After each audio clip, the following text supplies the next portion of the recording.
Good morning everyone.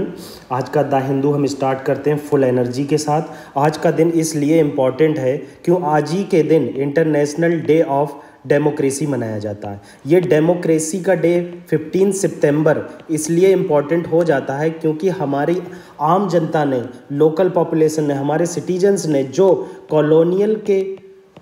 Colonial power के जो हमने प्रताड़ना सही है उसको मिटाने के लिए ये बहुत इम्पॉर्टेंट है। इसीलिए आज कर्नाटका में बहुत सारी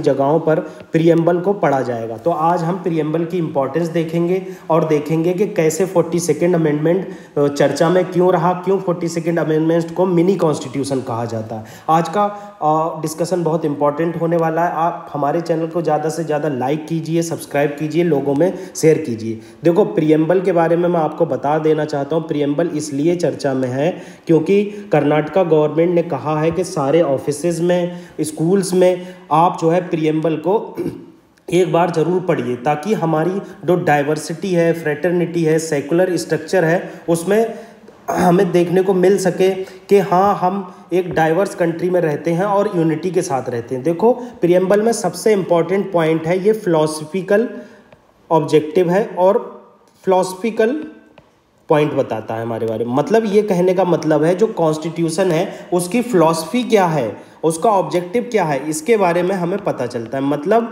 कि हम प्रीएम्बल को पढ़कर पता लगा सकते हैं कि कॉन्स्टिट्यूशन क्या कहना चाहता है। कॉन्स्टिट्यूशन क्या ये कहना चाहता है कि इसकी ऑब्जेक्टिविटी फ्रेटर्निटी है। देखो, ऑब्जेक्टिविटी क्या होती है, आप ऑब्जेक्टिव वर्ड को अच्छे से जान लीजिए। ऑब्जेक्टिव वर्ड इसलिए इम्पॉर्टेंट है क्योंकि ऑब्जेक्टिविटी का मतलब होता है मेन फीचर क्या है कॉन्स्टिट्यूशन के। मेन फीचर आपको अगर पता है तो आपको कॉन्स्टिट्यूशन पढ़ने में इजी होगी, उसको समझने में आसानी होगी। तो यही बात है कि प्रीएम्बल हमारा कहता है कि क्या कॉन्स्टिट्यूशन की फिलॉसफी है, क्या ऑब्जेक्टिव है। ठीक है, पहला पॉइंट ये रहा। दूसरा पॉइंट क्या है, हमारा प्रीएम्बल बताता है कि कॉन्स्टिट्यूशन का सोर्स क्या है, इंडियन स्टेट का नेचर क्या है, ऑब्जेक्टिव क्या है स्टेटमेंट के, और डेट ऑफ एडॉप्शन के बारे में बताया जाता है कि कॉन्स्टिट्यूशन कब अडॉप्ट किया गया।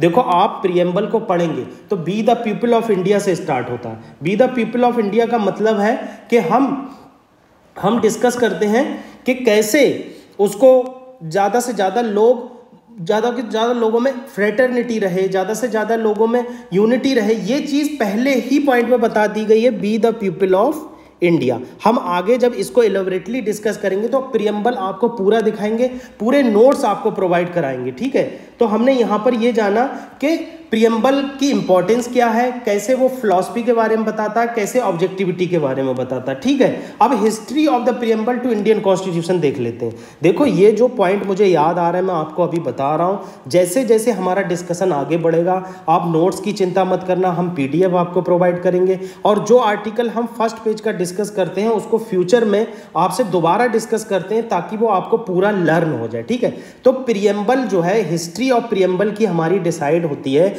जवाहरलाल नेहरू के ऑब्जेक्टिव रिजोल्यूशन से। देखो, बहुत इंपॉर्टेंट है, पूछ सकता है कि जवाहरलाल नेहरू का ऑब्जेक्टिव रिजोल्यूशन कब अडॉप्ट किया गया था और उसकी इंपॉर्टेंस क्या है। देखो, जवाहरलाल नेहरू का ऑब्जेक्टिव रिजोल्यूशन जनवरी 22 1947 में अडॉप्ट किया गया था। इस ऑब्जेक्टिव रिजोल्यूशन के बेस पर हमारा प्रीएम्बल आया। और प्रीएम्बल, देखो, स्टार्टिंग में प्रीएम्बल इन्फोर्सेबल नहीं था और वो कॉन्स्टिट्यूशन का पार्ट नहीं था। देखो, आज भी प्रीएम्बल इन्फोर्सेबल नहीं है, जैसे पहले नहीं था आज भी नहीं है, मगर अब वो कॉन्स्टिट्यूशन का पार्ट है। हम देखेंगे इसमें बेरीबरी यूनियन केस और केशवानंदा भारती केस। आपको ये रटे होना चाहिए, बेरीबरी यूनियन केस किससे रिलेटेड है और केशवानंदा भारती केस किससे रिलेटेड। ठीक है, कंपोनेंट ऑफ प्रीएम्बल देखो क्या होते हैं। देखो, ये हमें बताता है सोर्स ऑफ अथॉरिटी। प्रीएम्बल बताता है कि हमें कॉन्स्टिट्यूशन को जो अथॉरिटी मिलती है और जो हमारी पार्लियामेंट को अथॉरिटी मिलती है वो पीपल ऑफ इंडिया से मिलती है। ठीक है, ये बताता है हमारी इंडिया सॉवरेन है, सोशलिस्ट है, सेकुलर है, डेमोक्रेटिक रिपब्लिक है। ठीक है, ये 5 वर्ड आपको हमेशा याद होना चाहिए। मेरी थोड़ी तबीयत खराब है तो थोड़ा सा आपको प्रॉब्लम हो सकती है, उसके लिए मैं सॉरी कहना चाहूँगा। तो 5 वर्ड ये आपको याद होना चाहिए, socialist, secular, sovereign, democratic, Republic. मतलब आपको ऐसे याद करना है, SSDR, SQDR भी याद कर सकते हैं। देखो, सोशलिस्ट, सेकुलर, सोशलिस्ट और क्या कहते हैं, सॉवरेन डेमोक्रेटिक रिपब्लिक, ऐसे याद कर सकते हैं, SQDR, हमेशा आपको याद रहेगा SQDR। SQ का मतलब हो गया sovereign socialist secular democratic Republic, ठीक है।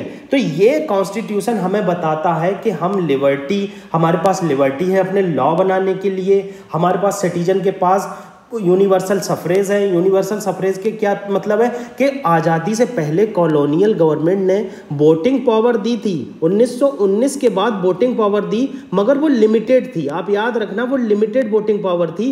राजा और रजवाड़े ही दे सकते थे वोट, और विमेन को कोई अधिकार नहीं था, केवल 10% लोग ही वोट दे पाते थे। It's a very important point, you should learn this. After 1919 voting power given by the colonial state, but it's limited because some राजा रजवाड़े is very important for them, ठीक है। उनके लिए राजा रजवाड़े इंपॉर्टेंट थे और उनके लिए कोई इंपॉर्टेंस नहीं थी आम लोगों के लिए। अब यही हमारा प्रियम्बल बताता है कि नवंबर 26, 1949 को हमने कॉन्स्टिट्यूशन को एडॉप्ट किया, ठीक है। फिर उसके बाद भी कुछ प्रोविज़न आए 26 जनवरी 1950 को, मगर मेनली इसको नवंबर 26, 1949 को एडॉप्ट किया गया, ठीक है। तो ये चीज़ें बहुत ज़्यादा इंपॉर्टेंट है, आपको पता होना चाहिए। अब जो हमारे प्रीलिम्स पॉइंट ऑफ व्यू से बहुत इंपॉर्टेंट है, जो प्रीलिम्स में पूछा जा सकता है, देखो प्रीलिम्स में ये भी पूछा जा सकता है कि कॉलोनियल गवर्नमेंट में कितने % पावर थी। देखो 10% वोटिंग, यूनिवर्सल सफरेज नहीं था, 10% वोटिंग पावर थी, और हमारे प्रियम्बल जो है वो sovereign socialist secular democratic Republic है। ये सब चीज़ें आपको पता होना चाहिए। आप देख लेते हैं बेरूवरी यूनियन केस। बेरूवरी केस क्या था? बेरूवरी केस में क्या हुआ, सुप्रीम कोर्ट ने कहा कि जो प्रियम्बल है वो कॉन्स्टिट्यूशन का पार्ट नहीं है, ठीक है।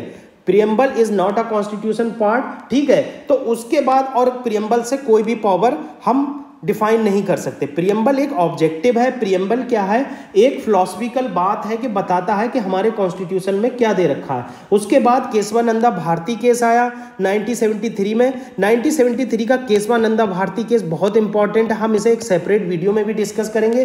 तो केशवानंदा भारती केस 13 जजेस की बेंच बैठी, और 13 जजेस की बेंच ने डिसाइड किया कि प्रियम्बल कॉन्स्टिट्यूशन का पार्ट है, और अगर इसमें अमेंडमेंट होता है तो कोई बात नहीं है, मगर बेसिक स्ट्रक्चर ऑफ कॉन्स्टिट्यूशन में अमेंडमेंट नहीं हो सकता। देखो ये बहुत इंपॉर्टेंट चीज है, आपको ये चीज पता होना चाहिए। मैंने आपको क्या बताया कि प्रियम्बल, केशवानंदा भारती में प्रियम्बल को कॉन्स्टिट्यूशन का पार्ट बताया गया, और अगर आप प्रियम्बल में अमेंडमेंट करते हैं तो कोई बात नहीं है, मगर बेसिक स्ट्रक्चर जो डिफाइन हुआ, जो कल मैंने आपको बताया था कि बेसिक स्ट्रक्चर क्या होता है। बेसिक स्ट्रक्चर में कुछ क्लाउजेज हैं। क्लाउजेज कैसे हैं? जैसे बेसिक स्ट्रक्चर में बताया गया कि रूल ऑफ लॉ क्या होता है, बेसिक स्ट्रक्चर में बताया गया है कि इक्वलिटी क्या होती है, तो उसे पार्लियामेंट रिमूव नहीं कर सकती, पार्लियामेंट के द्वारा उसको रिमूव नहीं किया जा सकता, ठीक है। तो ये हमारे लिए इंपॉर्टेंट हो जाता है। हमने दो बातें जानी कि केशवानंदा भारती केस में प्रियम्बल को कॉन्स्टिट्यूशन का पार्ट बताया गया, और प्रियम्बल में और कॉन्स्टिट्यूशन में अमेंडमेंट किया जा सकता है, मगर बेसिक स्ट्रक्चर को अमेंड नहीं किया जा सकता। अब कल मैं आपको बेसिक स्ट्रक्चर के पॉइंट बता दूंगा कि बेसिक स्ट्रक्चर में कितने पॉइंट आते हैं और कौन कौन से पॉइंट आते हैं, ठीक है। अब उसके बाद क्या हुआ? Union government versus LIC case हुआ 1995 में। Union government versus LIC case हुआ 1995 में। ये union government versus LIC case में क्या हुआ कि इसमें दोबारा से कहा उसने कि प्रियम्बल कॉन्स्टिट्यूशन का पार्ट है, सुप्रीम कोर्ट ने कहा, और इससे कोई भी अथॉरिटी, कोई भी पावर नहीं ली जा सकती। Not directly enforceable in the code of justice in India, ठीक है। मतलब आप प्रियम्बल का हवाला नहीं दे सकते, ठीक है। तो ये चीज़ें बहुत इंपॉर्टेंट है। आगे क्या हुआ कि 42nd कॉन्स्टिट्यूशनल अमेंडमेंट आया 1976 में इंदिरा गांधी के टाइम पे। तो 42nd कॉन्स्टिट्यूशनल अमेंडमेंट में इसमें 3 वर्ड ऐड किए गए। ये 3 वर्ड बहुत इंपॉर्टेंट है, सोशलिस्ट, सेकुलर और इंटीग्रिटी। ये वर्ड ऐड किए गए, सोशलिस्ट, सेकुलर और इंटीग्रिटी। SSI वर्ड यूज किए, ऐड किए गए प्रियम्बल में, ठीक है, 42nd अमेंडमेंट के द्वारा। और इसमें बहुत सारी चीज़ों को बताया गया कि हमारी कंट्री की डेमोक्रेसी सोशलिस्ट है, सेकुलर है, और हम इंटीग्रल है, मतलब हमारे अंदर फ्रैटर्निटी है। देखो ये चीज़ बताने की ज़रूरत नहीं थी, मगर इंदिरा गांधी गवर्नमेंट ने कुछ ऐसे काम किए थे जिसकी वजह से उन्हें ये अमेंडमेंट लाना पड़े, अपने आप को दिखाना पड़ा कि हम सोशलिस्ट हैं, क्योंकि उन्होंने जो अथॉरिटेरियन स्ट्रक्चर बनाया था, जो इमरजेंसी आई थी, उसकी बिना पर ये चीज़ें लाना पड़ी। तो मैंने आपको ये आज पॉइंट जो बताया, आप इसको लर्न कर लीजिए। आगे हम इसे दोबारा डिस्कस करेंगे, आपको नोट्स प्रोवाइड करेंगे। आगे देख लेते हैं, आगे पॉलिटी का एक क्वेश्चन देख लेते हैं जो वेरी इंपॉर्टेंट है। जैसा कि हम पॉलिटी थ्रू एमसीक्यू चल रहे हैं, उसी दिशा में ये अगला क्वेश्चन है। क्वेश्चन क्या कहता है? Consider the following important parts of the constitution and the subject that they deal with. मतलब बताया है कि जो पार्ट्स दिए हैं क्या वो उसके सब्जेक्ट उसी से डील करता है। पहला क्या है? पार्ट 4A फंडामेंटल राइट से करता है, part 9 special provision related to certain classes से करता है, और part 10 schedule tribe and schedule caste से करता है, उसके एरिया से करता है। देखो पहला ये गलत हो गया, पार्ट 3 है यहाँ पर फंडामेंटल राइट, याद रखना आपको कुछ पार्ट याद होना चाहिए, मैं आपको बता दूँ। तो पहला गलत हो गया, तो ये गया, ये गया। दूसरा देख लो, special provision related to certain classes, part 9 में स्पेशल प्रोविजन सर्टेन क्लासेस नहीं है, पार्ट 9 पंचायत से करता है रिलेट, ठीक है, पंचायत से रिलेट किया। तो दूसरा भी गलत हो गया, तो हमारा सी ऑप्शन सही हो गया, ठीक है। यहाँ पर देख लेते हैं कौन कौन से पार्ट किससे रिलेटेड है, एक बार आप ज़रूर पढ़ लेना प्लीज़। अगर आप इसे नहीं पढ़ेंगे तो आपको कुछ याद नहीं होगा, डे टू डे रिवीजन से चीज़ें याद होती हैं। पार्ट 1 देखो यूनियन एंड इट्स टेरिटरी है, पार्ट 2 क्या है? सिटीजनशिप से रिलेटेड है, पार्ट 3 फंडामेंटल राइट मैंने आपको बताया, पार्ट 4 डायरेक्टिव प्रिंसिपल डीपीएसपी से रिलेटेड है, पार्ट 4A फंडामेंटल ड्यूटी से रिलेटेड है, पार्ट 5 यूनियन से रिलेटेड है, पार्ट 6 स्टेट से रिलेटेड है, पार्ट 9 हमने डिस्कस किया पंचायत से रिलेटेड है, ठीक है। पार्ट 9 है म्यूनसिपालिटी से रिलेटेड है, part 10 scheduled and tribal area से रिलेटेड है, पार्ट 11 जो है relation between union and state के बीच में है, और पार्ट 16 जो है special provision relation to the certain classes, ठीक है। तो ये पार्ट जो है आपको रटे होना चाहिए। हम आगे इसकी आपको शॉर्ट ट्रिक बता देंगे, आपको कोई दिक्कत नहीं होगी, आप उसको अच्छे से देख लेना, ठीक है। अगला आर्टिकल हम इस दिशा में आगे बढ़ते हुए करते हैं पेट्रोलियम कोक के बारे में। देखो पैड कोक 2018 में बहुत ज़्यादा चर्चा में रहा था, क्योंकि पैड कोक के अंदर 80% कार्बन होता है जो बहुत ज़्यादा पॉल्यूशन करता है। इसको हमारी सुप्रीम कोर्ट ने बैन लगा दिया था उसके लिए, फ्यूल के लिए। और अदर चीज़ों में पैड कोक उस टाइम यूज़ हो सकता था, जैसे बैटरी में यूज़ होता है, अदर प्रोडक्शन में कॉमर्शियल यूज़ होता है, मगर इसको बैन लगा दिया गया था। इसमें क्या कहते हैं तुम्हारा पेट्रोलियम प्रोडक्ट में, मतलब आप इससे फायर नहीं बना सकते, ठीक है। तो इसमें देख लेते हैं क्या इन्होंने बात बताई गई है। रिसेंटली क्या कहा है directorate general of foreign trade ने, कि आप इंपोर्ट कर सकते हैं raw material for lithium ion and battery. मतलब पैड कोक का आप इंपोर्ट कर सकते हैं लिथियम आयन बैटरी के लिए। देखा मैंने आपसे कहा था कि लिथियम और आयन बैटरी के लिए और अदर चीज़ों के लिए यूज़ हो सकता है, मगर इसमें आप उसको यूज़ नहीं कर सकते एज अ फायर के लिए, एज अ फ्यूल के लिए जो इंडस्ट्रीज यूज़ करती हैं, ठीक है। तो यहाँ पर अगला पॉइंट देख लेते हैं क्या कह रहा है। सल्फर का कंटेंट बहुत कम होता है, इसमें 0.8% होता है, और ये परमिट किया गया है। जो एनोड बनती हैं, जो तुमने देखा नहीं होगा बैटरी में एनोड होती हैं, लिथियम आयन बैटरी में 2 ऐसे सिरे बने होते हैं, ऐसे करके 2 सिरे होते हैं, एक पॉजिटिव होता है एक नेगेटिव होता है। तो ये सिरों के लिए आप इसे यूज़ कर सकते हैं। अब देखो अगला पॉइंट बहुत इंपॉर्टेंट है, ये बताया गया इंडिया जो है वर्ल्ड लार्जेस्ट कंज्यूमर है पैड कोक का। हम हाफ से ज़्यादा पैड कोक यूएसए से इंपोर्ट करते हैं। देख रहे हैं कितनी इंपॉर्टेंट चीज़ है, ठीक है। मैंने आपको बताया 2018 में सुप्रीम कोर्ट ने इसका फ्यूल की तरह बैन लगा दिया, फ्यूल की तरह यूज़ करने पे बैन लगा दिया था, मगर उसके बाद इसको सीमेंट में, लाइम क्लाइम में, कैल्शियम कार्बाइड में गैसिफिकेशन के लिए आप यूज़ कर सकते हैं। पेट्रोलियम कोम कार्बन रिच होता है, मैंने आपको बताई है, बहुत ज़्यादा इसमें कार्बन होता है, और अदर एलिमेंट भी बहुत ज़्यादा होते हैं। देखो पेट्रोलियम कोक जो होता है 2 टाइप का होता है, ग्रीन कोक होता है, एक कैल्साइंड कोक होता है। देखो इसमें हाई मॉइस्चर होता है, वोलेटाइल मैटर कंटेंट होता है, इसमें हाई कार्बन कंटेंट होता है देन ग्रीन कोक, ठीक है। मतलब ग्रीन कोक के मुकाबले कैल्साइनाइड में जो है हाइयर कार्बन कंटेंट होता है, जबकि ग्रीन कोक में कार्बन कंटेंट कम होता है मगर वोलेटाइल ज़्यादा होता है। ये देखो टाइप बताए हैं उसके।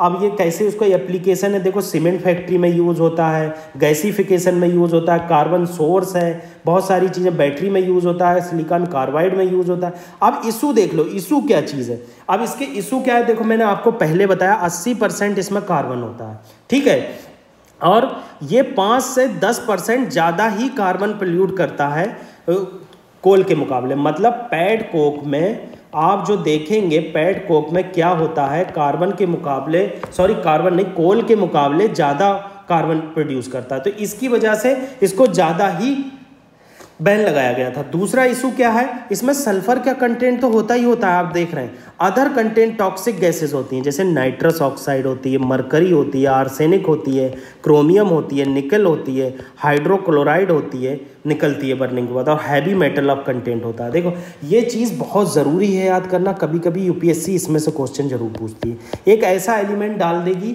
जिसका नाम भी आपने नहीं सुना होगा और आपसे पूछेगी इसमें से बताइए कि पेट कोक में क्या क्या होता है। देखो पेट कोक में सल्फर होता ही होता है, कार्बन तो हमने देख ही लिया, नाइट्रस ऑक्साइड होता है, नाइट्रस ऑक्साइड बहुत घातक होती है हमारे शरीर के लिए, मरकरी तो आपको पता ही है, मरकरी पे बैन है, सही है, और आर्सेनिक, क्रोमियम, निकल, हाइड्रोजन क्लोराइड, ठीक है। तो ये चीज़ें होती है। अब बेनिफिट क्या है, बेनिफिट भी देख लेते। देखो इसकी हायर कैलोरीफिक वैल्यू होती है सॉरी, पहली बात क्या है, पेट कोक की हायर कैलोरीफिक वैल्यू होती है 7800 किलो कैलोरी पर किलोग्राम, मतलब 1 किलोग्राम में 7800 किलो कैलोरी एनर्जी देता है, जबकि कोल जो है 3500 से 4500 तक देता है, ठीक है। ये हाइड्रोफोबिक होता है, ये इंपॉर्टेंट है। हाइड्रोफोबिक का मतलब होता है ये जो है पानी से डरता है, मतलब पानी इसके अंदर नहीं जा पाता है, तो ये हाइड्रोफोबिक होता है, इसलिए बेटर है। कोल हाइड्रोफिलिक होता है, इसके अंदर बहुत जल्दी पानी चला जाता है, तो इसलिए इसे जलाने में भी दिक्कत हो जाती है, तो इसीलिए इसका एज है, इन्होंने एज वर्ड यूज़ किया। एज का मतलब इसीलिए इसको रेनी सीजन में ज़्यादा यूज़ किया जाता है, ठीक है।